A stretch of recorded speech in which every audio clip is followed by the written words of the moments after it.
One area I've been working on lately is biting my tongue and realizing when to talk and when not to talk.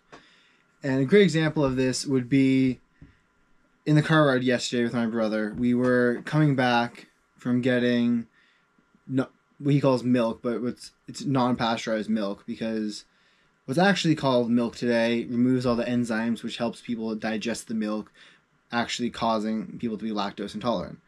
Anyways, I was talking to him and he noted my tendency to, instead of asking questions or being like, if someone's complaining about work, I'll have a tendency to tell them, do this, do this, do this. And he was like, well, maybe you should try asking questions that could lead them to those same ways. Like, have you thought about trying this approach? Have you thought about implementing this instead of just directly telling them because it's off-putting? And for some reason, my brain sees this as like an ego attack. So I start having like these thoughts in my head of it's basically blame shifting, which is turning the tables on the critic and pointing out their own faults and mistakes.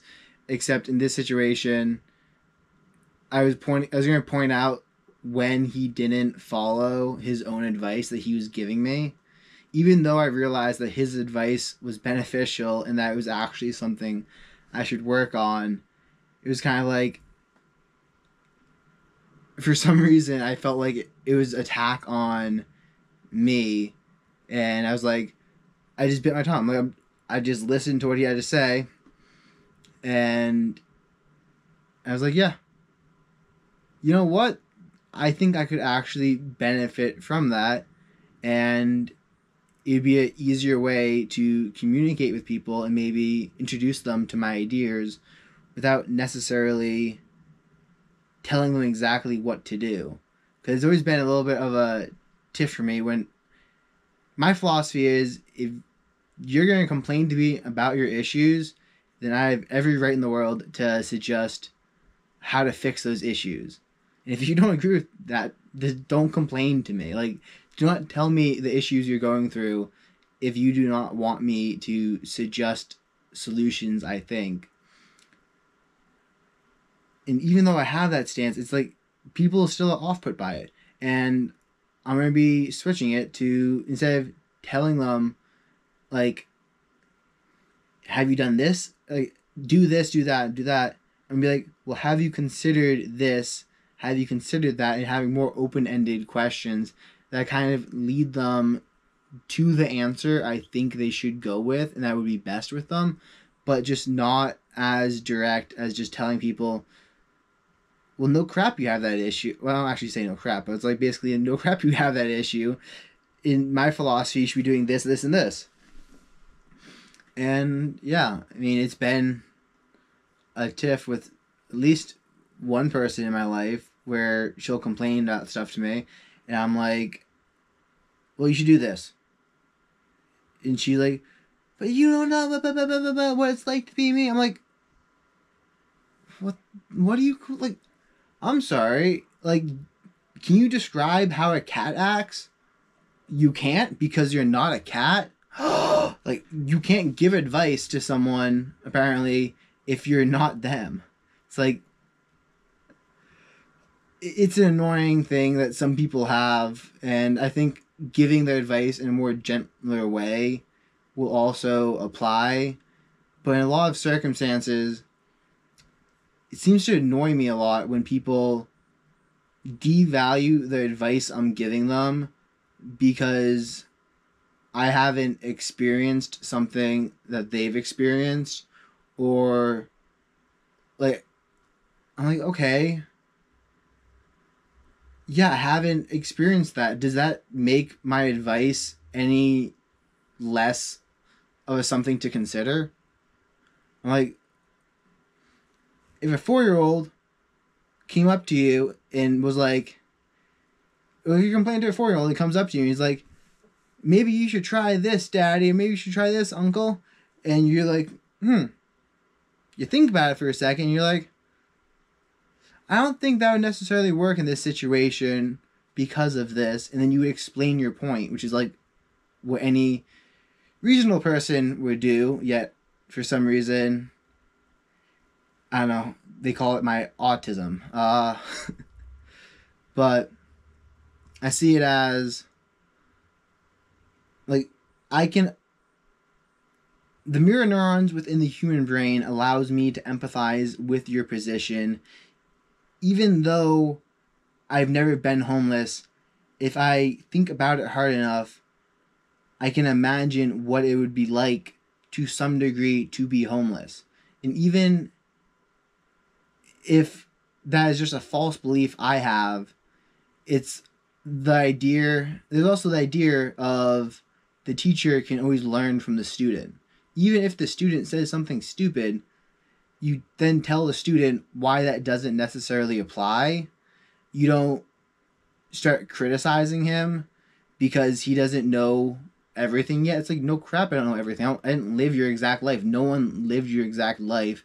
And if you want to take this to the extreme, no one had the exact circumstances that led to the result you had when the stars were in the same position in the sky and the cosmos and everything. So I guess no one can give advice. I mean, we just take it absolute autism. Like, nope, no one can give advice for anything because the stars weren't in the same alignment when the situations happened. Therefore, no one knows anyone's perspectives or can give relative advice to anyone. I think it's just stupid. I mean, when I give advice to someone, if you don't like my advice, you don't think my advice is relevant, just tell me why you don't think my advice is relevant. Like, you don't necessarily need to throw a hissy fit and tell me how I haven't experienced the same things you've experienced. No crap, we're different people, and you haven't experienced the same thing I've experienced. But, like, also, how would you know what I have experienced or what I haven't experienced? I don't open up fully to everyone. And I don't know, it's like, for some reason, people have their special little victim hats on, and it's like, I'm my own little special victim. I was the only one to ever get victimized in this way, and no one else can ever relate to anything I've ever gone through my whole life. It's like, first of all, there's 7 billion people on the planet right now, and there's been at least 7 billion humans that have existed before now. So let's say 14 billion humans to ever exist, even though I think the number's a lot higher. Yet no one has ever experienced anything comparable to what you've gone through, because you're a special little victim snowflake. I don't really know what the point of this video is. It's kind of, hopefully you got something out of listening to me rant on it.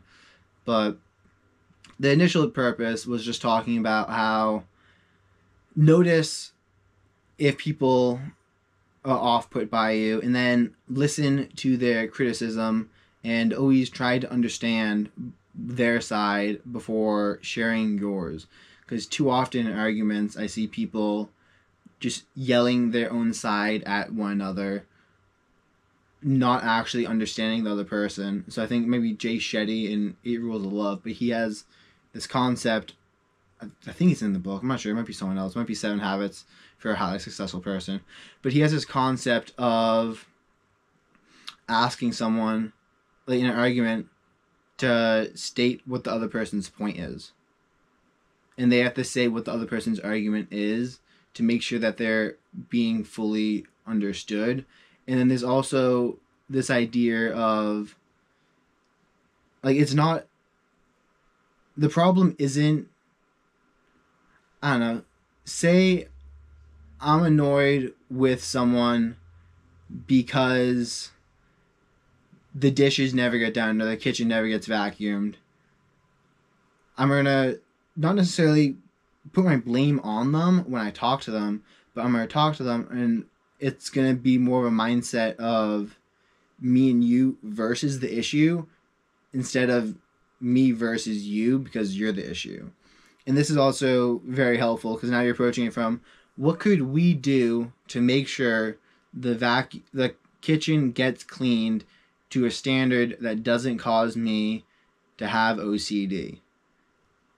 In phrasing it that way kind of takes the blame off of them. And I mean, there might be a reason why they haven't cleaned the kitchen, where they're like, oh, hey man, like, I don't notice dirt as much as you do. And that's a completely valid thing. But then the solution would be to look at the kitchen and be like, well, on average, every 2 days or every 3 days, dirt builds up enough to the point where it triggers my OCD and I just need to vacuum before I do anything else. And for people who actually have OCD, like, don't just... If you want to swarm the comments saying he doesn't know what OCD is, sure, go ahead. Thank you for the engagement with the video. I'm calling it my OCD because I literally will drop anything I'm doing to vacuum the kitchen because I have a sense of something is wrong in my world and I need to fix it. And I've tried different things. Like, I don't get this sense when I'm out in nature. If I'm out in nature and there's tons of things around me and it's dirty, I can go clean my chicken coop and it's fine. But if my house, which is supposed to be clean, isn't clean, then I have this sense of like, what the heck is up with the world? This should be clean. Why isn't this clean? And it bugs me to the point where I will drop everything I'm doing to go fix it. So, I mean, I don't know if that's OCD, but I'm calling it OCD. And I do call it my autism when I have difficulty understanding people because, I don't know, it could be autism, it couldn't be autism. I couldn't speak till I was 6 years old because of a hearing infection. And I couldn't be actually understood by people till I was like 10 or 12. So I didn't learn social conventions at a young age. So yes, I'm calling it my autism. And if you have an issue with that, please engage in the comments. It's beneficial for the video. Anyways, getting back to the point. It's just a rant about like some things that bug me and kind of a question of, do you agree with the points I've said? Like,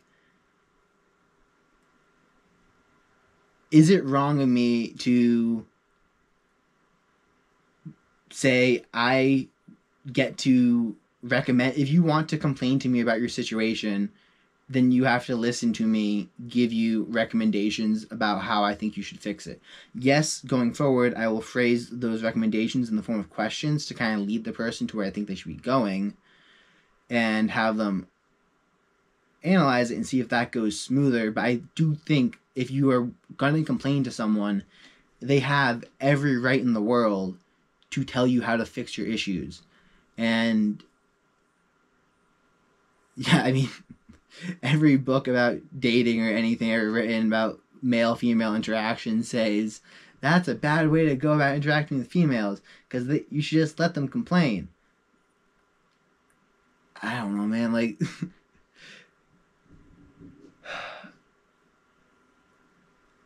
I'm not dating her, so I guess it doesn't apply in this situation. I mean, she's just a friend of mine. So if she wants to complain to me, then I get to give her criticism, but not criticism, sorry. I get to give her advice on how I think she should fix her life. And if she doesn't like it, then she should just stop complaining to me because I'm not her boyfriend. And then, what's the other part I was talking about? I mentioned how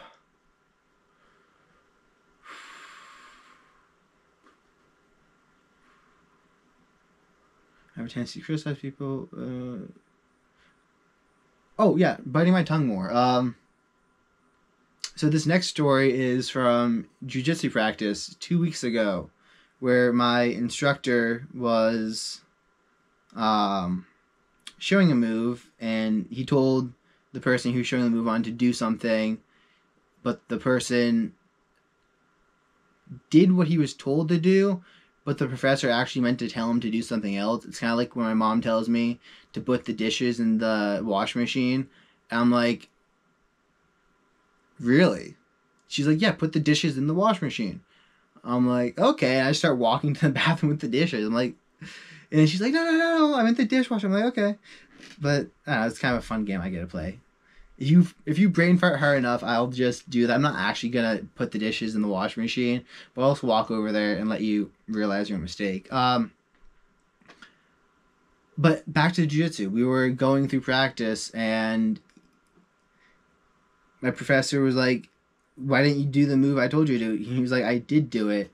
And then I guess my professor was having a bad day, but he yelled at him, and he's like, "You should, like, don't question what I'm saying. Like, I will look at the security camera footage," because I mean, most gyms have security cameras in case, like, there's a big injury or there's any question about what something like how something went down, because like people break stuff in jiu-jitsu. Um, like, you just need to prove that it wasn't negligence and that you were actually like supervising and showing them. But anyways, so there's a security cam. Also, when the professor's not there, he can look in at other people teaching the class and just make sure everything's going well. It's just like a Nest camera. It's one of those home security ones. But anyways, he's like, I will pull up the security footage and I will go back and review it. And I'm just watching this. I'm like, oh, I think he's just having a bad day.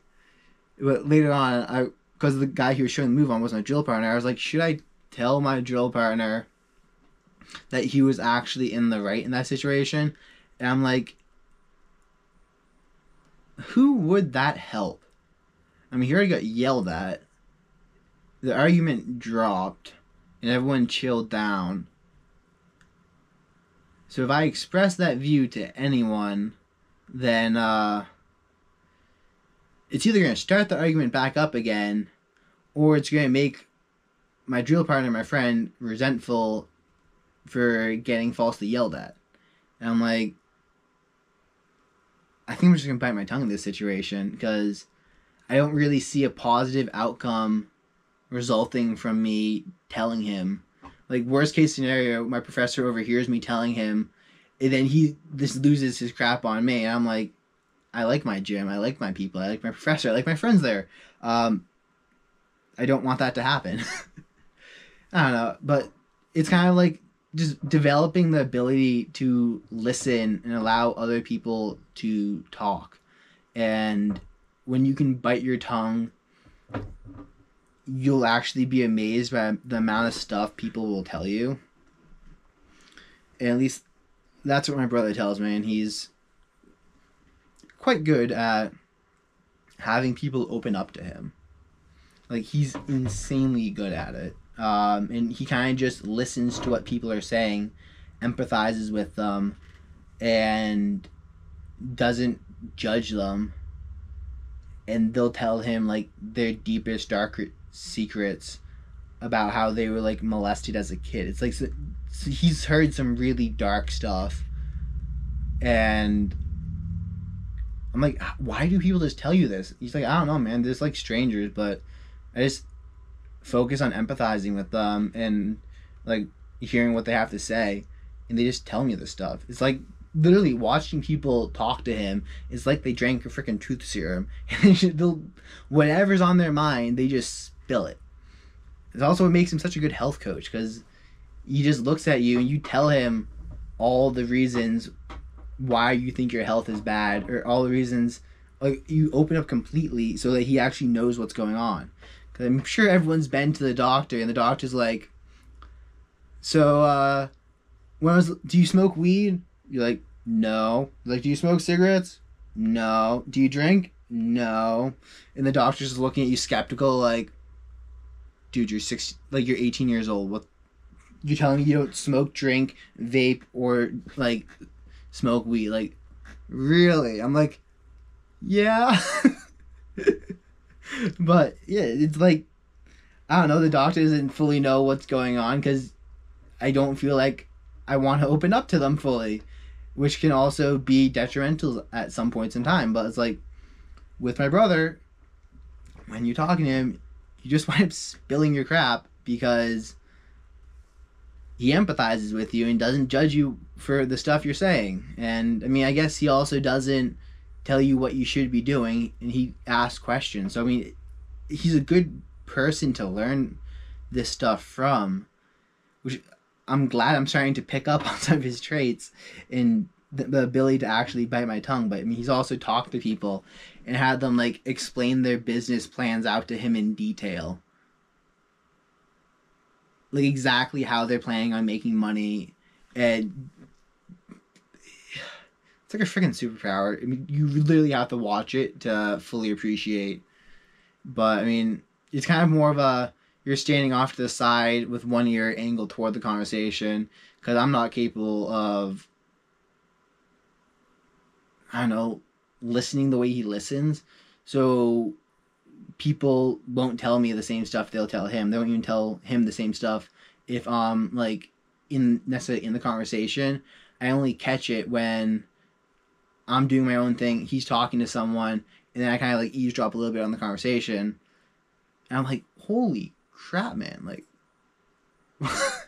they just opened up to you about that stuff. Yeah, I mean, hopefully you got something out of this video. If you've made it this far, consider liking, subscribing, and leave a comment down below letting me know where you think, what your stance is on my perspective here. And if you know anyone else with that superpower of just being able to have people admit both things that have happened to them and things they've done. It's like stuff they wouldn't tell anyone, but they'll tell the other person because they can just listen. I don't know. I just had a lot of thoughts going through my head and want to make a video. So, peace out.